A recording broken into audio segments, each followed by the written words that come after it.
Bonjour à tous et bienvenue dans cette nouvelle édition du Grand JT des Territoires. Voici tout de suite les titres de ce journal. Ils sont inséparables depuis leur rencontre. Moselle TV nous racontera la belle histoire d'amitié entre Axel, un jeune homme sourd, et Rio, le chien qui l'accompagne dans son quotidien. Des chapelles sportives aussi dans cette édition. TVR nous parlera de cette tendance en plein développement, la réhabilitation d'édifices religieux pour de nouvelles activités, ou comment faire du sport à la lumière des vitraux. Et puis en fin de journal, nous croquerons à pleines dents dans l'histoire du baba au rhum. Cette pâtisserie a été inventée, écoutez bien, à Paris. Toutes les explications à suivre de la chaîne 20 minutes TV. Voilà, mais on débute donc ce journal avec cette belle histoire d'amitié entre Axel et Rio. Le premier est un jeune garçon sourd, le second, un chien d'assistance écouteur. Que ce soit à l'école, dans la rue ou à la maison, les deux sont devenus inséparables depuis leur rencontre en décembre dernier. Une complicité aussi auditive que fusionnelle que nous raconte Lucie Philippot pour Moselle TV. Lui, c'est Axel, et lui, Rio. Inséparables, ils suivent un cours de mathématiques. Sourd de naissance, Axel a le droit d'être accompagné par son ami à quatre pattes. Depuis le 4 mai, ce berger australien se joint à son jeune maître quelques heures par semaine à l'Institut des jeunes sourds de Metz. Une adaptation plutôt bien perçue par la direction de l'établissement. Partout, tout le temps, Rio facilite la vie d'Axel et lui permet de créer plus aisément du lien social avec ses camarades. Avant, ils se mettaient à table à jouer aux échecs avec un éducateur. Et là, depuis que Rio est arrivé, ils sont tous ensemble, ils sont groupés. Alors, ils viennent voir le chien, une petite caresse de temps en temps, même s'ils n'ont pas le droit. Et Axel est entouré d'amis maintenant, quoi. Entré dans la vie de la famille il y a 6 mois, Rio est ce qu'on appelle un chien écouteur. Il accompagne tous les déplacements du jeune homme de 14 ans et ses réactions servent aussi à avertir Axel en cas d'imprévu ou de danger. Pour cela, Rio doit rester concentré. Alors, lorsqu'il porte son harnais, interdiction de le caresser, il travaille. C'est bien Rio. Dans la rue, dès qu'il y a un bruit, dès qu'il y a un danger, il vient se coller à son maître pour lui signaler qu'il y a un danger, qu'il y a un véhicule qui vient, une trottinette, une voiture. Et quand il est en intérieur, il va réagir à la sonnette, le téléphone qui sonne. Si on appelle Axel, il va aller le chercher. En France, Axel est le premier jeune sourd à bénéficier d'un compagnon à quatre pattes issu de l'association. Grâce à la qualité de la formation reçue, Rio a même été décoré du titre de chien héros à Paris par la centrale canine. Chaque jour, sa présence permet d'améliorer le quotidien de la famille. Axel dormant avec son animal de compagnie, avec son compagnon, nous, ça nous soulage, on peut dormir. On n'est pas obligé de l'accompagner au lit, de dormir avec lui, comme il faisait avant, parce qu'il avait des terrains nocturnes. Là, quand il va se réveiller, il va appeler son chien, il va monter sur le lit avec lui, il va le prendre dans ses bras et il va se rendormir instantanément. Rio travaillera aux côtés d'Axel jusqu'à l'âge de 10 ans, âge légal de sa retraite. Enfin, si l'âge de la retraite canine n'est pas reporté d'ici là. Quelques jours après la fin des vacances d'été, vous êtes déjà nombreux à avoir retrouvé vos habitudes quotidiennes. Et parmi les rendez-vous immanquables de la rentrée, le retour à la salle de sport est certainement l'un des plus attendus, j'espère du moins. Faire du sport, oui, mais pas n'importe où. À Rennes, vous allez le voir, d'anciens édifices religieux abandonnés sont réhabilités pour la pratique sportive. Une tendance que nous dévoilent Natacha Astor et Capucine Collin-Guillochin pour la chaîne TVR. Regardez. Footing et musculation, l'ambiance est religieuse dans cette salle de sport de la rue Briseux, à Rennes. Il y a 5 ans, l'enseigne rennaise l'Orange Bleu a racheté la chapelle d'un couvent qui accueillait des sœurs jusqu'en 2003. Et aujourd'hui, 1400 sportifs se dépensent à la lumière des vitraux.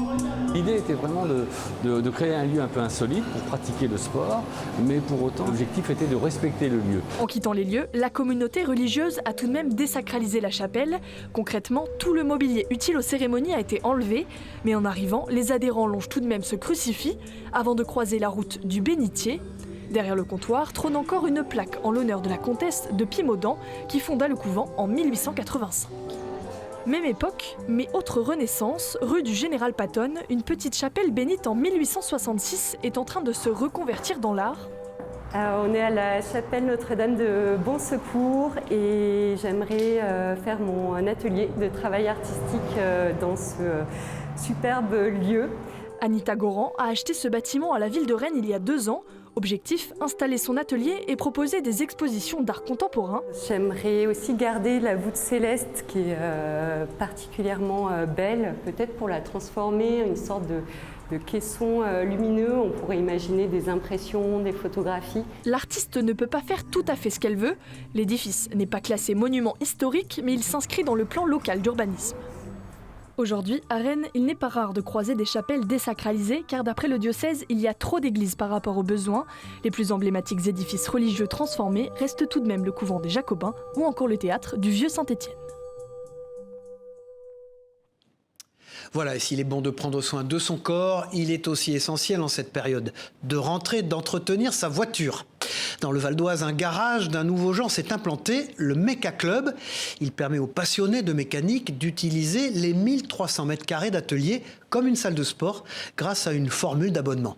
Cette enseigne unique en France a déjà fait plus de 200 adeptes.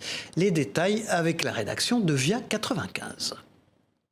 Être abonné à un club de mécanique comme à une salle de sport, c'est le concept unique en France du Méca Club. Avec ses 15 box tout équipés, installés dans un atelier géant de 1300 mètres carrés, les passionnés de mécanique peuvent venir entretenir leur voiture ou leur moto toute l'année. Vous prenez un abonnement, vous avez accès à une partie de l'atelier en illimité, du mardi au dimanche de 10h à 20h. Donc tout ce qui est machine à pneus, équilibreuse, bande géométrie, valise diagnostic, espace de travail partagé, ça c'est illimité. Et puis il n'y a que les heures de pont qui sont soumises à organisation. Et donc pour ça on a différentes formules avec plus ou moins d'heures de pont à consommer dans l'année. Et ça permet de répondre à tout type de projet, que ce soit des petites réparations, des grosses réparations, de la restauration de véhicules, de la préparation de véhicules pour le circuit. Voilà, on est capable de tout faire. Pour moins de 30 € par mois pour une voiture et 20 € pour une moto, le Méca Club est surtout un lieu d'échange et de partage autour de la mécanique, destiné à tous les passionnés, quel que soit leur niveau. 90% de nos clients, c'est des novices. Pour la plupart, ils n'ont même jamais encore monté un véhicule sur un pont. Donc on leur apprend à mettre déjà un véhicule sur un pont en sécurité et ensuite de faire des vidanges, des plaquettes. L'autre niveau, c'est les pneus, la géométrie. Et puis on avance comme ça, step by step. Comme dans une salle de sport, on a des coachs, donc ils sont 4, et du coup, ça permet de les accompagner dans tout ce qui est ensuite distribution, voilà, embrayage. Voilà. Le but, il suffit d'avoir l'envie, et ensuite, c'est du temps, de la patience, et puis du plaisir, en fin de compte, tout simplement. Venir au Méca Club pour le plaisir, c'est le cas de Thierry, un ancien mécanicien auto. Tout le monde se donne un petit peu des ficelles, hein. On ne connaît pas spécialement toutes les voitures par cœur, donc il y a toujours des gens qui ont rencontré des galères et qui connaissent, quoi. Donc tout le monde s'échange et puis voilà, on se fait des petits repas de temps en temps entre nous, voilà, c'est sympa. Avec plus de 200 membres ici à Saint-Ouen-l'Aumône, le concept de self-garage connecté est en plein boom. Anthony souhaite lancer 2 nouveaux projets de Méca Club dans le sud francilien et à Bordeaux. C'est un rendez-vous attendu de tous les curieux chaque année. Le week-end prochain est organisé partout en Europe la 40e édition des Journées européennes du patrimoine. L'occasion pour le public de découvrir des espaces culturels souvent inexplorés. Dans l'Aube notamment, il vous sera possible de visiter la Société académique locale, un lieu jugé mystérieux par certains et pourtant accessible au public, comme a pu s'en rendre compte ce reportage de la rédaction de Canal 32. Regardez. La Société académique de l'Aube paraît secrète, mais elle ne l'est finalement pas tant. Située dans le pavillon Audifred au musée des Beaux-Arts de Troyes, cette société existe depuis 1798 dans le département. Sa première mission, rechercher et diffuser. On est tout à fait d'utilité publique parce que ça permet de mettre, en particulier par les mémoires, ça permet de mettre à disposition de toutes les personnes qui veulent se renseigner sur n'importe quel sujet. Nous avons de la documentation qui n'est pas à la médiathèque et pour certains documents qui ne sont même pas à la Bibliothèque nationale de France. Cette association regroupe aujourd'hui 250 membres de divers horizons. Tous mènent des recherches sur le sujet de leur choix. Le recrutement de nos sociétaires, c'est l'ensemble de l'Aube. Il y a tous les métiers possibles. Il y a des enseignants, Il y a des militaires, il y a des religieux. Je crois que c'est une forme de richesse de cette société d'avoir cette diversité des points de vue et des apports. La Société académique se réunit tous les 3e vendredis du mois où sont exposées des communications, ensuite retranscrites en mémoire. Depuis une quinzaine d'années, l'association a ouvert ses portes au grand public, notamment celle de leur bibliothèque. Certains ouvrages sont en vente comme des mémoires datant du 19e siècle. Ces mémoires qui ont été cumulées au fil du temps, aujourd'hui on en a plus de 5000 qui sont à vendre. Alors entre 2 €, 10 € ou les 10 dernières années, c'est au tarif affiché sur le livre. Chaque année, la Société académique de l'Aube ouvre ses portes à l'occasion des Journées du patrimoine, un moyen de faire connaître l'association mais aussi de la démystifier. Voilà, et le week-end prochain, vous pourrez également vous rendre dans les allées des archives publiques les plus proches de chez vous. À Quimper, comme vous le voyez sur ces images de TBO, la chaîne du groupe Le Télégramme, de nombreuses pièces et documents historiques sont à y observer. Parmi eux, certaines datent du XVe siècle. Les précisions au micro d'Enora Lenôtre. Regardez.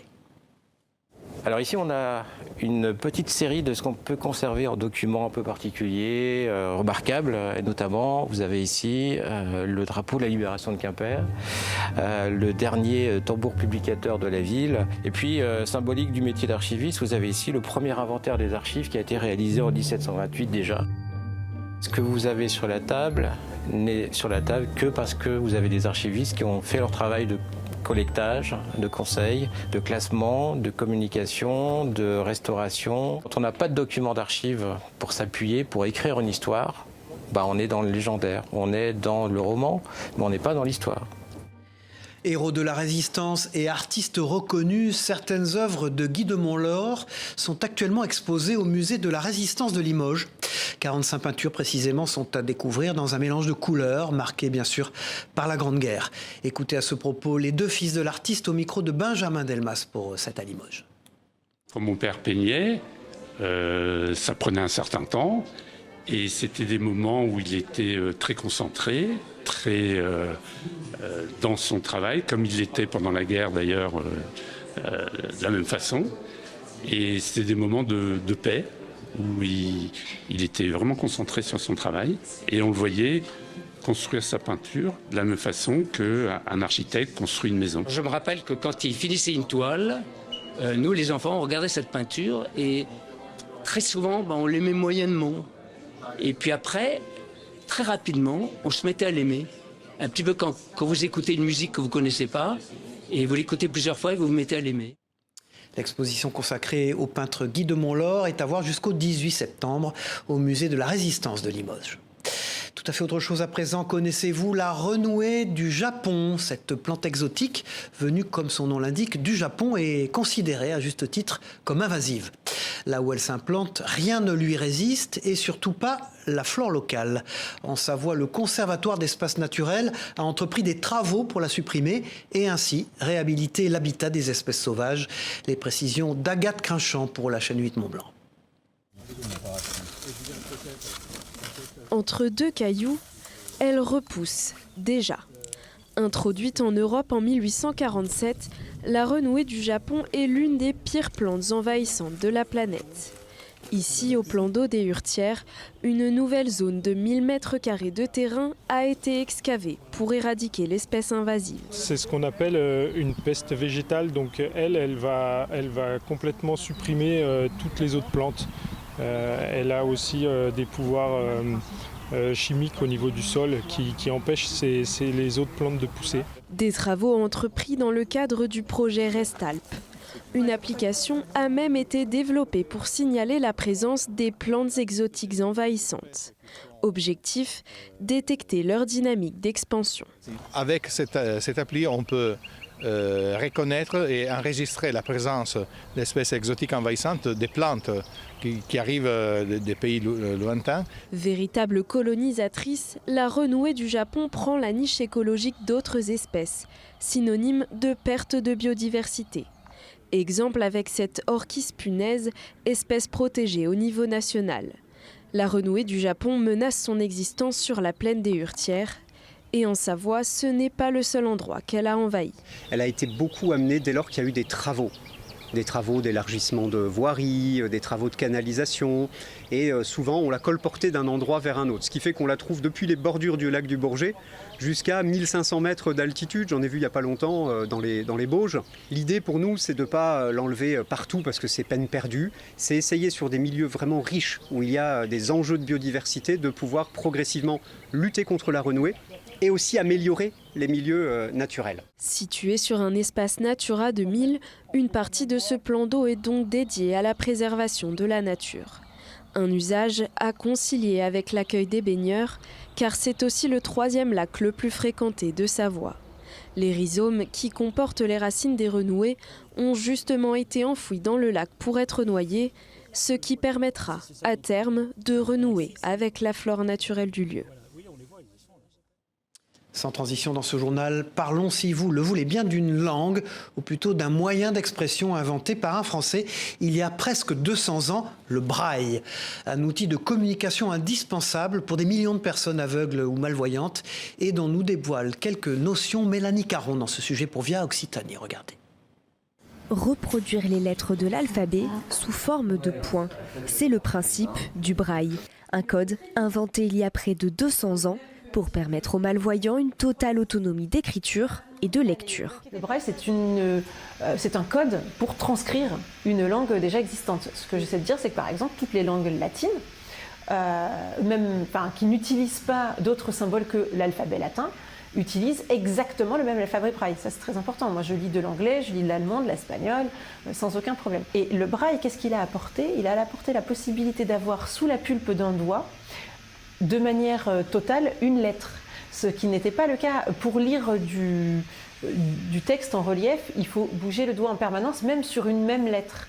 Alors qu'avec le braille, vous posez la pulpe de votre doigt sur une cellule braille, vous avez directement la lettre qui est perçue par le cerveau. Du coup, on peut lire beaucoup plus vite. Dans cette salle de cours, les voyants aussi apprennent les bases de ce code utilisé par plus de 6 millions de personnes dans le monde. Et chacun trouve ses astuces pour mémoriser les lettres. On démarre avec le point 1, le point B c'est 1, 2, et après il faut apprendre comment ils sont disposés jusqu'à J. Et ensuite, pour les lettres de K à T, on rajoute le point 3 qui est tout en bas à gauche. Pour écrire sur papier, les braillistes disposent de plusieurs outils, comme cette machine un peu encombrante. On peut très bien écrire actuellement sur un ordinateur et imprimer en braille. Ça s'appelle embosser, ça marche très bien. Simplement, il faut avoir un peu de matériel.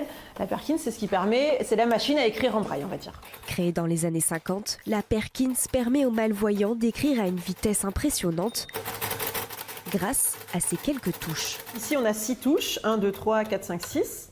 Et donc, on va faire des combinaisons de touches pour faire des combinaisons de points. Par exemple, le L, ce sont les points 1, 2, 3. Et donc, je vais appuyer en même temps sur les touches 1, 2, 3. Et je vais faire un L. L-A-P-I-N. C'est aussi une écriture à la main qui se réalise au poinçon. Jusqu'à quand et encore. Les lettres se forment à l'aide de cette tablette. Sur chaque ligne, 23 cases comportant 6 creux permettent de réaliser toutes les combinaisons possibles. Le braille se décline aussi sous une forme mathématique ou encore une forme abrégée. Mais à ce jour, en France, seuls 8% des ouvrages sont accessibles en braille, alors qu'1,7 million de personnes sont atteintes d'un trouble de la vision. Ils forment l'un des piliers des forces armées rarement mis en lumière. Les dizaines de milliers de réservistes sont essentiels à la sécurité de notre pays. En Martinique, Lucien Guillaume, 36 ans, a décidé de consacrer une partie de son temps à cet engagement. Au quotidien, il jongle entre missions militaires et activités de maître nageur. Son portrait par Sandrine Claude, Loïc Régis et Diana François Odoxy pour Via TV sur place. L'appel de l'engagement, Lucien Guillaume l'a eu il y a 7 ans. Déjà passionné par l'armée, le jeune homme n'a jamais pu réaliser son rêve à cause d'une mésaventure. En 2015, c'est au final un grand événement tragique qui le pousse à franchir le pas pour devenir réserviste. Au départ, 22 ans, je voulais être militaire en quittant l'UAG, mais je me suis blessé. Et c'est un projet qui est passé dans un petit coin de ma tête. Et en fait, ce qui m'a fait réagir, c'est les attentats du Bataclan. Après plusieurs formations, Lucien embrasse désormais son rôle de réserviste avec conviction. Il a gravi les échelons, année après année, jusqu'à atteindre aujourd'hui le grade de sergent. Il peut être sollicité jusqu'à 120 jours par an. Les réservistes sont aujourd'hui au nombre de 300 en Martinique et en Guadeloupe, qu'ils soient opérationnels, sous statut militaire ou citoyen. Changement de décor. Une fois l'uniforme ôté, c'est un tout autre Lucien que nous retrouvons à la piscine du Lamentin. Et la bonne nouvelle, c'est moi qui fais le cours aussi, d'accord ? Le treillis a laissé place à une tenue décontractée. C'est ici qu'il exerce sa principale profession de maître nageur. Je ne vais pas dire que je suis deux personnes différentes, mais les attentes, le métier est différent, donc c'est vraiment une fonction en fait. Ses collègues ne tarissent pas d'éloges à son propos. Il est qualifié de maître nageur performant et sa particularité passerait presque inaperçue. Ça se retrouve dans ses cours, aussi bien en aquabec qu'en aquagym. Ce côté de rigueur, de dynamisme, un petit peu côté de discipline. Une vie bien remplie que Lucien n'échangerait pour rien au monde. Désormais, il transmet sa passion aux jeunes générations pour susciter, il l'espère, de nouvelles vocations. Voilà, si vous découvriez votre région vue du ciel, l'idée forcément séduisante se développe près du Mans, où il est désormais possible d'accéder à la pratique du coavionnage, grâce à une plateforme d'ailleurs internet. Des balades aériennes à réserver seules ou à plusieurs, les précisions avec ce sujet de Florian Wozniak et d'Enzo Maubert pour LMTV Sarthe. Exceptionnellement, nous quittons le département pour nous rendre dans l'Orne, à l'aérodrome de Mortagne-au-Perche, situé à 25 km au nord de Mamers. Depuis un an, l'aéroclub a intégré une plateforme de co-avionnage, Wingly, et propose ainsi une nouvelle offre de voyage. Avant, et encore aujourd'hui, on fait des petits vols d'initiation, mais ils sont limitants. Il y a des limites de temps et des limites de distance. Avec Wingly, on a la possibilité, en frais partagés, avec un pilote nommé par l'aéroclub, de faire des vols quasiment sans limite de temps, sans limite de distance. C'est tout à fait faisable, possible. Comptez environ 4 heures d'autonomie pour une vitesse de croisière à près de 200 km/h. Pour un vol dans ce quadriplace, le montant s'élève à 195 € par heure, des frais partagés entre les passagers et le pilote. Ça nous donne quasiment le nord de la France et une partie de la Bretagne. Et si on descend, on peut aller pareil presque jusqu'à Bordeaux. L'itinéraire de vol est donc à la carte du client. Sur Wingly, on est obligé de mettre donc une destination, des objectifs. Mais finalement, en fait, je m'adapte à ce que veulent les gens, en fait. Eux, s'ils ont une destination, moi, je vois si c'est possible. Et puis, donc, je prépare le vol en conséquence. J'ai emmené des gens qui voulaient survoler des lieux de leur enfance, voilà, donc au niveau du Perche. Et on est revenu un peu sur des lieux qui n'étaient pas touristiques, mais en tout cas qui étaient des lieux personnels, un petit peu intimes. Pour réserver l'un de ces vols personnalisés avec le pilote Arnaud, rien de plus simple. Il vous suffira de vous connecter sur la plateforme wingly.io et d'y entrer votre date de départ, ainsi que le lieu du décollage. Allez, on referme cette édition avec une gourmandise bien méritée, un baba au rhum. Une pâtisserie que nombre d'entre vous doivent apprécier sans forcément connaître précisément son origine. Eh bien, sachez que le baba au rhum est parisien. C'est dans la capitale, en effet, qu'a été créé au XVIIIe siècle ce gâteau généreux. Une raison suffisante pour la rédaction de 20 minutes TV de creuser et d'en savoir un peu plus sur ses secrets de fabrication. Un sujet de Mélanie Faure. Il est 13h et Simon met en vitrine une nouvelle fournée de baba au rhum. Ces petits gâteaux imbibés de sirop font fureur dans la boutique parisienne. Alors impossible pour les passants de résister à la tentation de goûter un bout du baba. C'est le dessert préféré du grand, je trouve. Super bon. Franchement, allez-y. La boutique de la maison fondée en 1730 est classée monument historique. Les décors au plafond et aux murs sont signés Paul Baudry, qui a officié à l'Opéra Garnier. Ici, gourmandise côtoie l'histoire. Les secrets de la brioche imbibée de rhum inventée par Nicolas Storer se transmettent de génération en génération. Et aujourd'hui, c'est le chef Asdine Sédar qui donne vie à cet héritage culinaire. Il nous ouvre les portes de son atelier de pâtisserie situé dans l'arrière-boutique. C'est ici que sont préparés quotidiennement plus de 300 babas au rhum. La baba, il faut vraiment faire ça avec amour. C'est l'étape super importante. Si la pâte n'est pas faite correctement, on peut recommencer tout de suite. Asdine laisse la pâte se reposer avant de la verser dans les moules à baba. Et pour y parvenir, il répète un geste très précis. Je vais essayer de la décoller progressivement. Je vais faire une boule et je vais refaire une boule avec ma main gauche. Et du coup, ça va me faire une boule parfaite que je vais poser. Les babas cuisent au four pendant 45 minutes. Vient ensuite l'étape de l'imbibage dans du sirop chaud pour une dizaine de minutes au total. Les babas reposeront ensuite dans du sirop froid toute la nuit. Dernière étape, l'incision puis le dressage avec la chantilly ou le fruit confit. On va lui rajouter de la gourmandise en fait, en rajoutant de la chantilly à l'intérieur. Le résultat est appétissant, 2 déclinaisons avec ou sans chantilly, et si certains affirment que le baba au rhum est italien, Storer revendique fièrement son origine. Français 100%, bleu, blanc, rouge. Un patrimoine bien conservé. C'est la fin de cette édition. Merci d'avoir suivi ce Grand JT des Territoires. On se retrouve très vite pour une nouvelle édition. Au revoir à tous.